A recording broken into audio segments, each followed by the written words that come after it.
기도하겠습니다.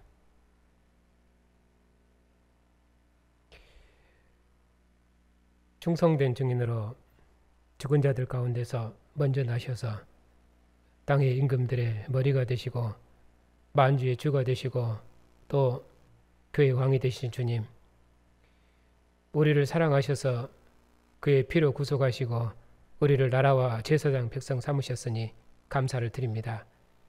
세상 나라가 우리 주와 그 그리스도의 나라가 되도록까지, 땅의 왕들이 자기 영광을 가지고 주님의 전으로 들어오도록까지 오직 예수의 주 되심을 거역하는 세상에서 충성된 증인으로 주님만을 증언하는 교회를 주님께서 영원토록 붙드시고 항상 인도해 주시옵소서. 우리로 그 나라와 영광에 참여할 수 있도록 복 주셨사오니 주님 오셔서 만국이 주님 앞에 무릎 꿇고 그 영광을 주님께 돌려드린 그날까지 주님의 나라 복음을 위해서 충성스럽게 봉사하는 복된 주의 증인들이 다 될 수 있도록 주에게 은혜를 새롭게 주시옵소서. 예수님의 이름으로 감사하며 기도하옵나이다. 아멘.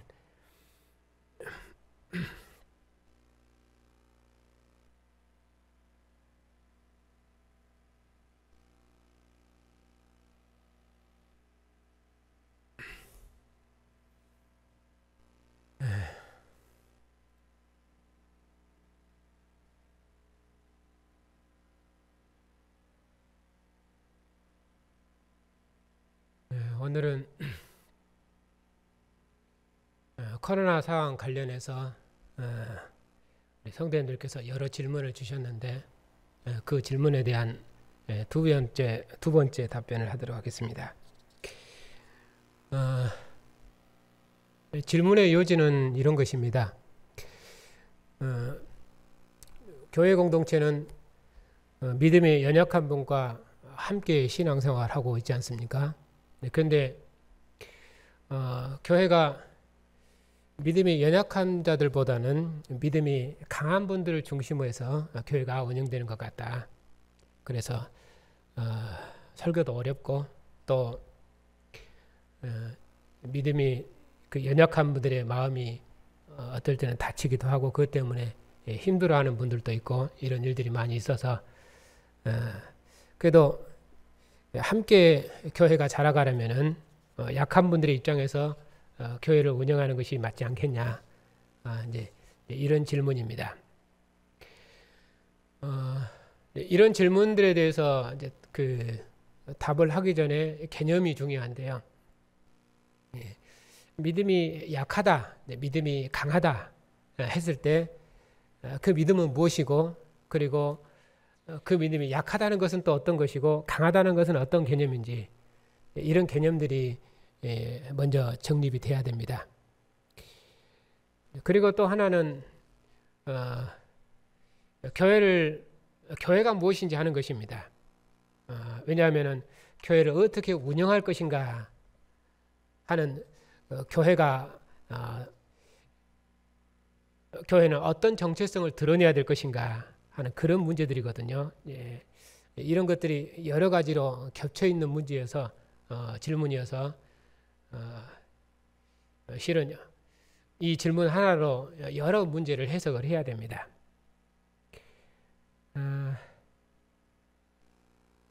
실은 이 본문을 설명할 수 있는 것은 믿음이 강하다, 약하다 하는 것이 이제 근본 문제이기 때문에 로마서 14장이 이 문제를 설명을 하고 있기 때문에 또 그 본문으로 인용을 해서 질문을 하고 있기 때문에 그 본문을 푸는 것이 좋습니다. 근데 오후 시간에 이걸 쭉 풀면은 시간도 좀 많이 걸릴 것 같고요.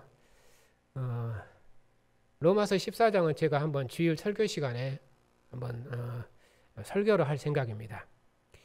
그래서 교회론과 함께 믿음이 강하다, 약하다는 것은 무엇인지, 그리고 교회의 정체성은 무엇인지, 교회의 본질은 무엇인지, 그런 부분들을 함께 설명하는 그런 기회를 한번 가질 것입니다. 교회론도 함께 설명되기 때문에 이제 에베소서도 중요한 개념입니다. 우리가 골로새서를 지금 설교하려고 계획을 세웠었는데 이제 이런저런 일이 있어서 아직 들어가지 못하고 있습니다. 모르겠습니다. 제가 지금 제 생각은 본래 계획은 골로새서를 하려고 했습니다만은 쭉 요한계시록을 설교하고 또 이런저런 질문을 받다 보니까 에베소서를 먼저 설교해야 되지 않겠는가 하는 생각이 들어서 지금 이런저런 생각을 하고 있습니다. 어쨌든 그래도 교회는 공적으로 골로새서를 설교한다고 했기 때문에 또 그것도 또 생각을 해야 되고 해서 지금 이런저런 고민들이 있습니다. 그래도 어떻든 설교는 적응력이 있어야 되기 때문에 지금 이 시대에 어느 본문이 교회에 유익할 것인지 그런 것은 생각을 좀 하고 있습니다. 그 결정되면 나중에 알려드리도록 하겠습니다. 먼저 에베소서 4장을 좀 봐야 되겠습니다.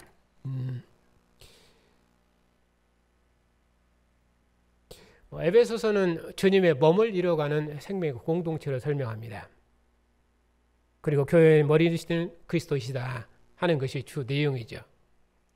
특별히 교회는 하나님의 아들을 믿는 것과 아는 일에 하나가 되어서 그리스도의 장성한 분량이 충만한 데까지 이르도록 자라갑니다. 그리스도처럼 장성한 자가 되어서 세상 유혹과 옹작 교훈의 풍조에 여동하지 않고 그리스도처럼 하나님을 순종한 아들, 하나님의 영광과 찬송이 되는 아들들이 되는 것, 그것이 교회의 목표입니다. 그러니까 지체가 그리스도의 장성한 분량이 충만한 데까지 이르도록 돕는 것, 그것이 사랑으로 행하는 것입니다. 교회 안에는 이제 믿는 신자도 계시고 또 오랫동안 신앙생활 한 분도 계십니다. 또 믿음의 분량도 각각 다르고 또 하나님께서 주신 은사, 선물들도 다 다릅니다. 복음의 이해력이나 분별력도 다 다르기 때문에 당연히 교회는 이제 믿는 신자들, 곧 복음의 이해력이 부족한 지체들을 생각하고 배려해야 됩니다. 그러면은 이처럼 믿음이 연약한 신자, 이제 믿는 신자들을 어떻게 배려할 것인지, 그리고 어떻게 생각할 것인지 그런 것입니다. 그러려면 먼저는 믿음이 연약하다는 의미가 무엇인가 그걸 좀 알아야 됩니다.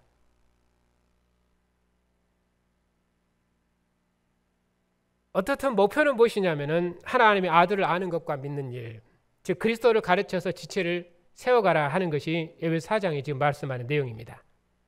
목표는 무엇입니까? 그리스도처럼 되는 것입니다. 그리스도의 장성한 분량이 충만한 데 이르도록 성경을 가르쳐서 지체를 세우는 것이, 그것이 지체를 배려하는 것이고 그것이 지체를 사랑하는 것입니다. 일단 기본 개념은 그렇습니다. 그랬을 때 성경에서 장성한 자는 어떤 사람입니까? 여기 에베소서 개념으로 본다면 그리스도를 아는 것과 믿는 일에 충만한 사람입니다.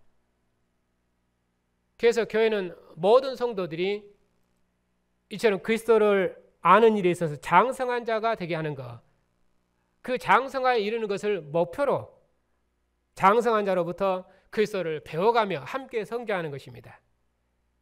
그래서 하나님께서는 교회에 각각 은사자들을 두신 것입니다. 그 은사자들이 하나님의 은혜의 선물이죠.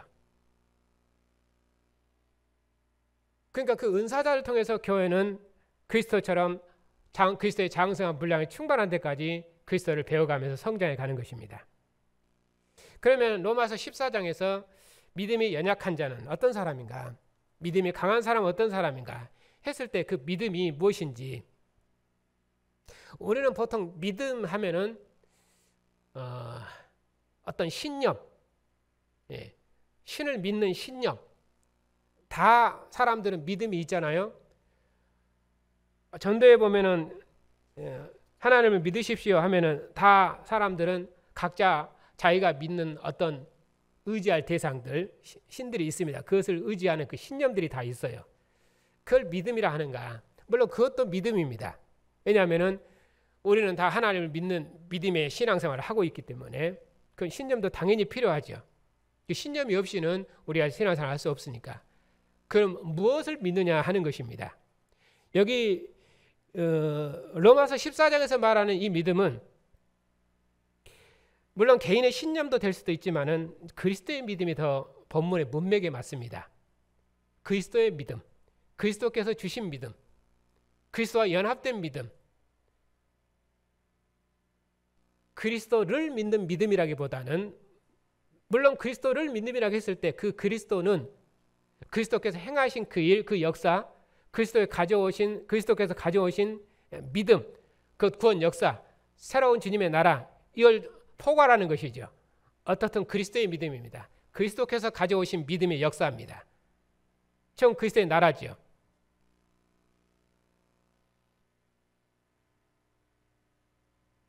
구약의 율법은 먹는 것과 날에 대한 규례로 정해져 있습니다.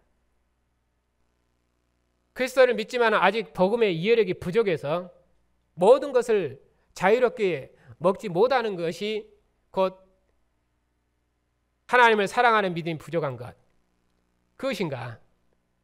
그러니까 분명히 그리스도를 믿기는 믿지만 아직 복음에 대한 이해력이 부족해서 모든 것을 자유롭게 먹지 못하는 것을 말하는 것이지, 믿음이 약하다 그런 말은 하나님을 사랑하는 믿음이 부족하다 이런 개인의 신념, 그런 개인의 신념, 이것을 말하는 것은 아니다. 왜냐하면 모두가 다, 우리는 어떤 방식으로든지 그 하나님을 믿는 신념은 다 충성합니다.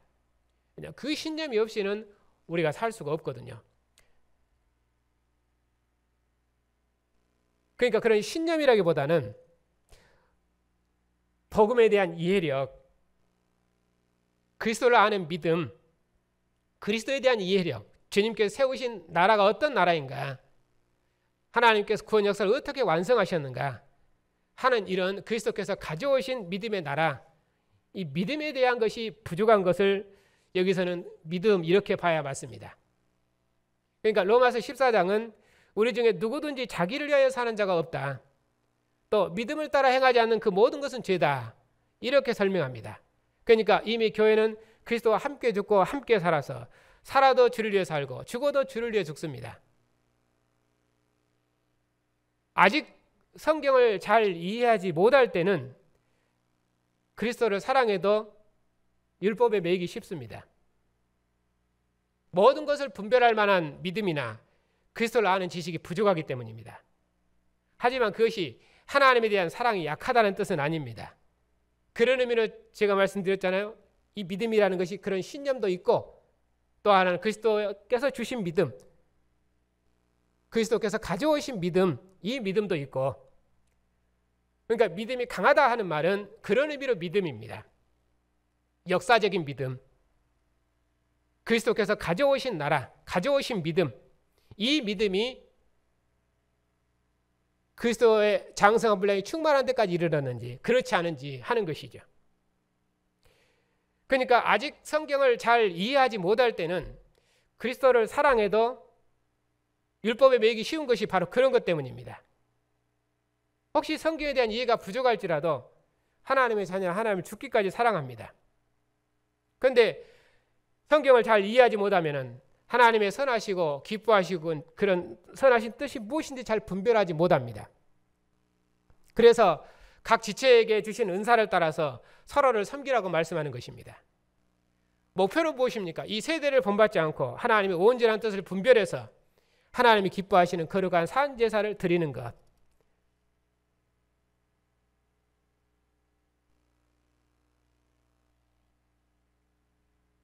성도가 주님을 사랑하는 것이 무엇입니까?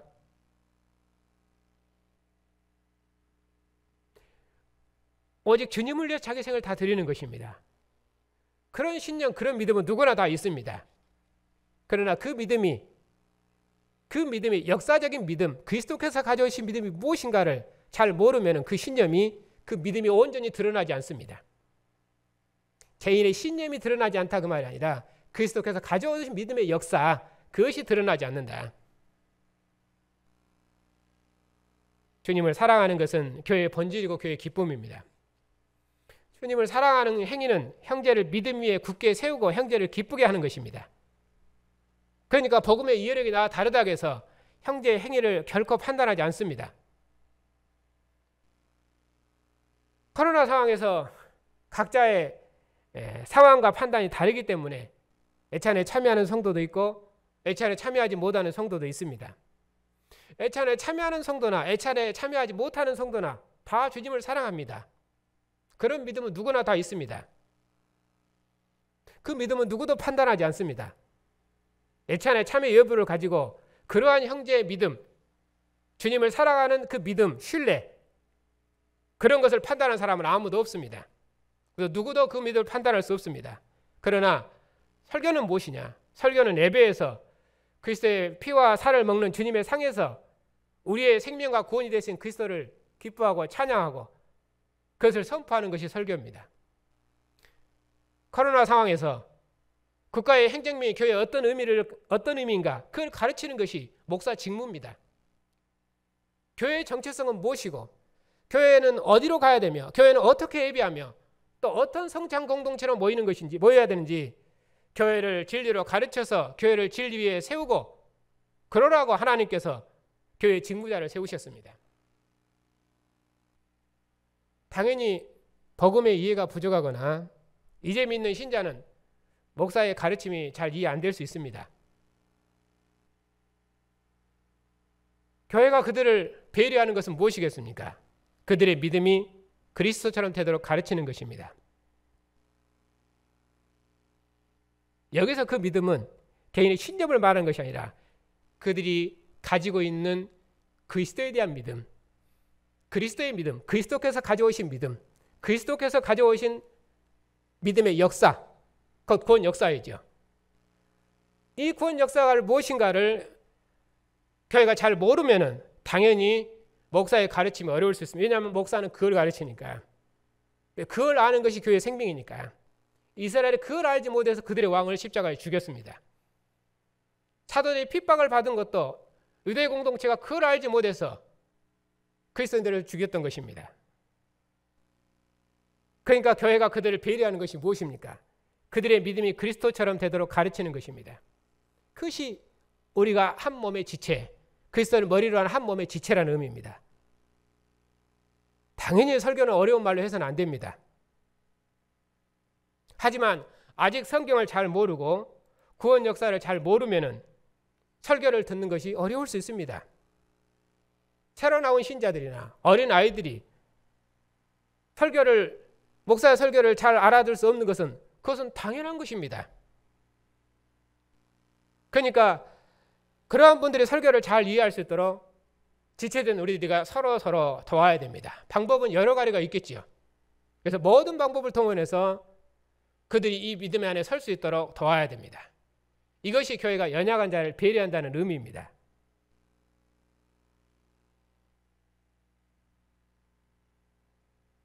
교회가 약한 자를 배려하라는 말은 지극히 당연한 말입니다. 어떻게 배려할 것인가 하는 것이죠. 교회의 목표, 교회가 추구하는 것이 무엇입니까? 교회가 그리스도의 장성한 분량이 충만한 데까지 이르는 것입니다. 교회가 장성한 자로부터 그리스도를 배우고 함께 성장해 가야 됩니다. 세상 풍조에 흔들리지 않도록 그리스도를 아는 지식과 믿음 위에 세우는 것이 그것이 지체를 사랑하는 것입니다.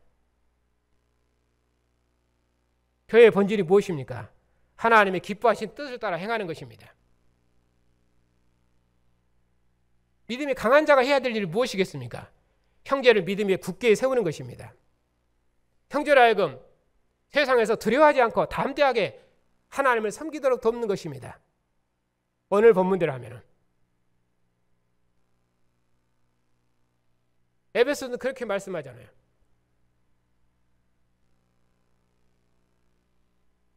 만유를 통일하신 하나님의 마지막 역사의 경륜, 그 역사의 비밀을 교회가 밝히 알도록 가르쳐서 교회가 주님의 뜻을 이룰 수 있도록 해달라.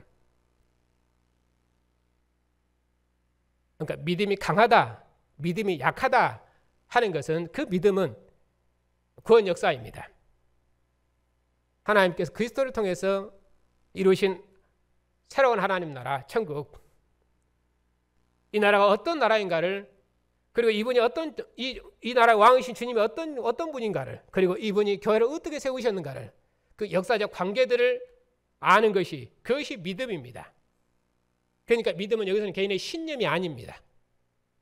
그러니까 어느 누구도 개인의 믿음, 그 신념, 하나님을 사랑하는 그 믿음은 판단하지 않습니다. 그러나 구원 역사, 하나님께서 역사에서 이루신 이 구원의 일, 이 믿음, 그리스도의 믿음, 이 믿음이 바르지 않으면 그것은 판단을 받아야 됩니다. 이 믿음이 바르지 않으면 유대인들이 하나님의 아들을 죽였습니다. 제사장들이 유대인들이 끝까지 그리스도를 따라 사도들을 따라다니며 핍박했습니다. 왜냐하면 복음을 바르게 알지 못하면 하나님의 원수가 되는 것입니다. 교회를 무너뜨리는 것입니다. 그렇기 때문에 믿음은 판단을 받는 것입니다. 그러니까 믿음이 강한 자가 믿음이 약한 자에게 할 일은 무엇입니까? 거듭 말씀드리지만은 개인의 신념을 말하는 것이 아닙니다. 하나님을 사랑하는 그들의 마음의 신념, 그 뜻을 말하는 것이 아니라 그들이 가지고 있는 그 믿음의 본질, 그리스도의 믿음, 구원 역사, 그것이 잘못되면은 교회를 무너지게 한다고, 자기 자신도 무너질 뿐 아니라 그 가르침으로 교회를 가르치면 교회를 무너지게 하는 것입니다. 그러니까 판단을 받는 것입니다.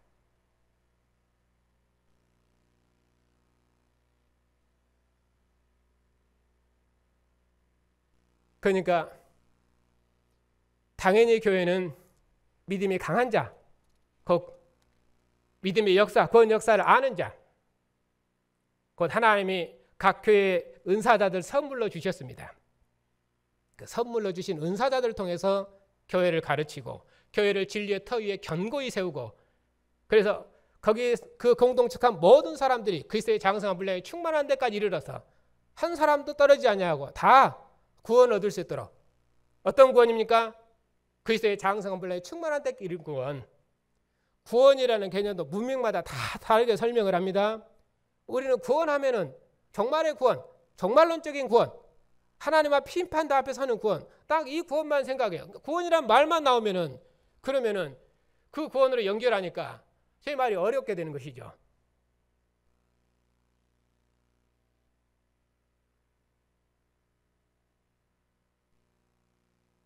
믿음이 강한 자가 믿음이 약한 자를 배려하는 것은 복음의 말씀으로 믿음이 약한 자를 그리스도의 교훈으로 견고히 세우는 것입니다.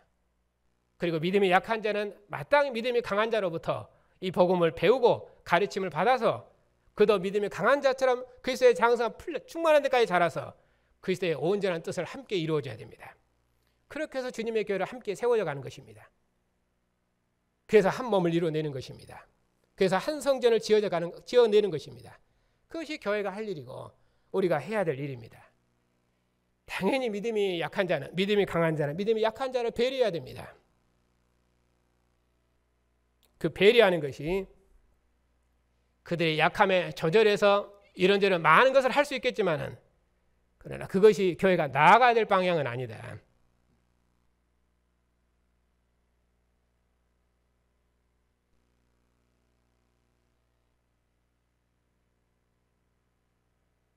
믿음이 강한 자, 믿음이 약한 자에서 로마서 14장에서 그걸 설명하는데,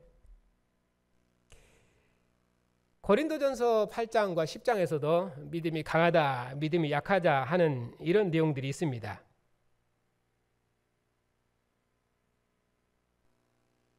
그런데 이 고린도전서에서 말하는 믿음이 약한 자 했을 때 그 믿음은 마음의 신실함, 마음의 진실함, 이것까지도 아예 약한 사람들입니다. 그러니까 믿음이 약한 자는 믿음이 강한 자를 따라하기 쉽거든요. 그래서 믿음이 약한 자는 믿음이 강한 자를 따라서 우상의 상에 앉기 쉽습니다.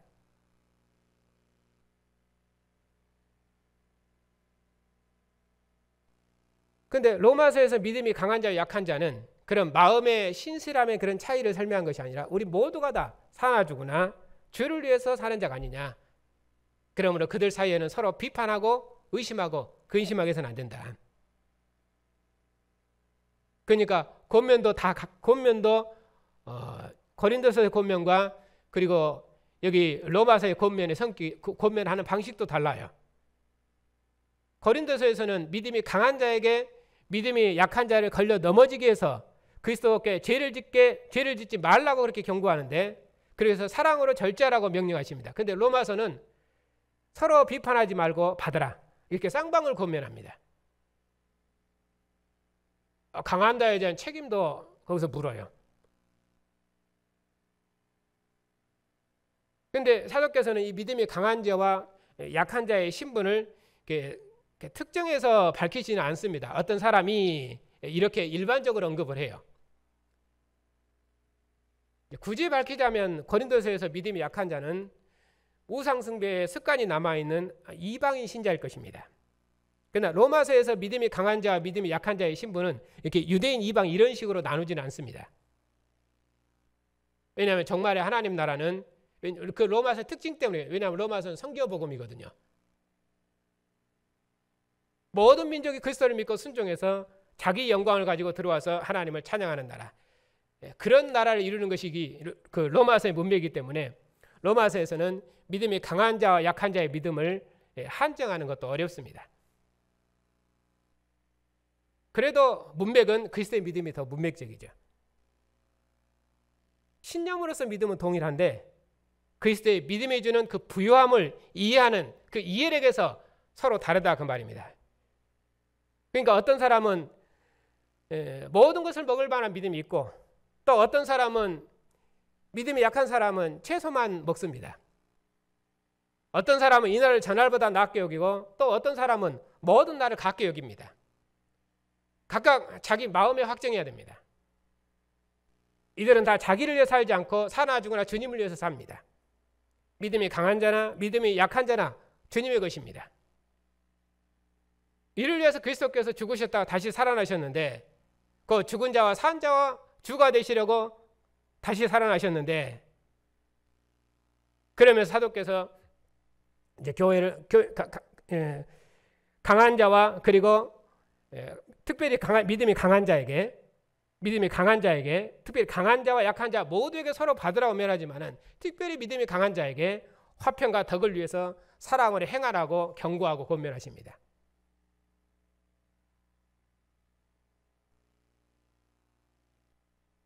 믿음이 강한 자는 믿음이 연약한 자를 받아야 됩니다.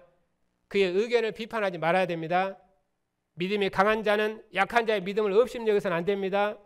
약한 자는 강한 자의 믿음도 또 판단해서는 안 됩니다. 서로 비판하지 말아야 될 것은 그 믿음이 어떤 믿음입니까? 그리스도의 주 되심에 대한 고백이 아니라 그리스도 안에서 나타나는 그런 문화적 차이입니다. 그러한 믿음들이 다 서로 달라요. 하나님이 그 모든 걸 다 받으셨어요. 그래서 그들 다 그걸 갖고 들어와요. 그들의 문화를. 그러니까 서로 받으라고 말합니다. 그러니까 유대인들이 이방인이 이렇게 들어왔을 때 그들이 가지고 있는 기득권을 이방인들을 판단해서도 안 됩니다. 그러니까 여기서 지금 그 로마서 14장에서 말하는 그 믿음이 강한 자, 믿음이 약한 자는 지금 이 질문에서 말하는 믿음이 강한 자, 믿음이 약한 자 개념하고는 전혀 다른 것이에요. 그러니까 문맥을 완전히 잘못 끌어온 것이죠.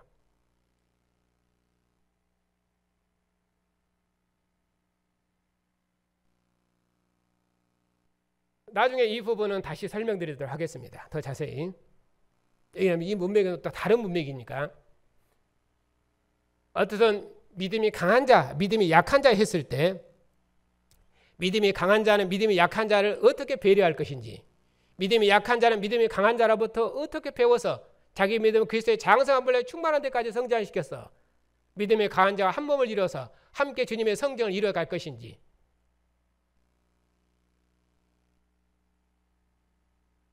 교회는 그리스도를 배움으로 그리스도의 장성한 분량에 충만한 데까지 성장해서 그리스도의 완전함에 이르러 가야 됩니다. 그것이 교회가 추구해야 될 것, 목표할 바입니다. 목사의 설교는 그것을 선포하는 것입니다. 그렇기 때문에 그 완전함에 이르지 못한 아직 믿음이 연약한 자는 당연히 목사의 설교가 어려울 수 있고 받기 힘들 수 있습니다. 그러니 거듭 배워야 됩니다. 그렇게 해서 믿음이 강한 자로부터 이 복음의 말씀을 배워서 그리스도의 믿음을 배워서 그들의 믿음은 그리스도의 장성한 분량이 충만한 데까지 성장시켜야 됩니다. 그렇게 해서 주님의 완전함에 이르러 가야 됩니다. 그것이 주님의 기쁨입니다.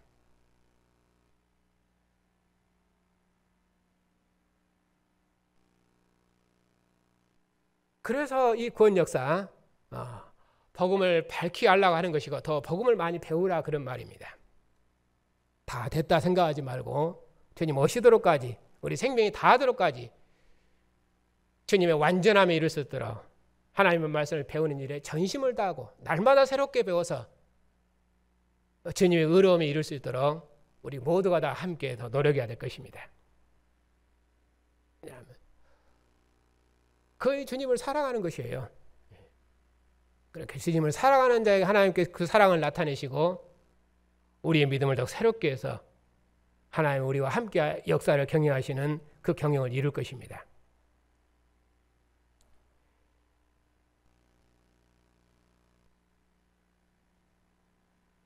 질문 있으면 하십시오.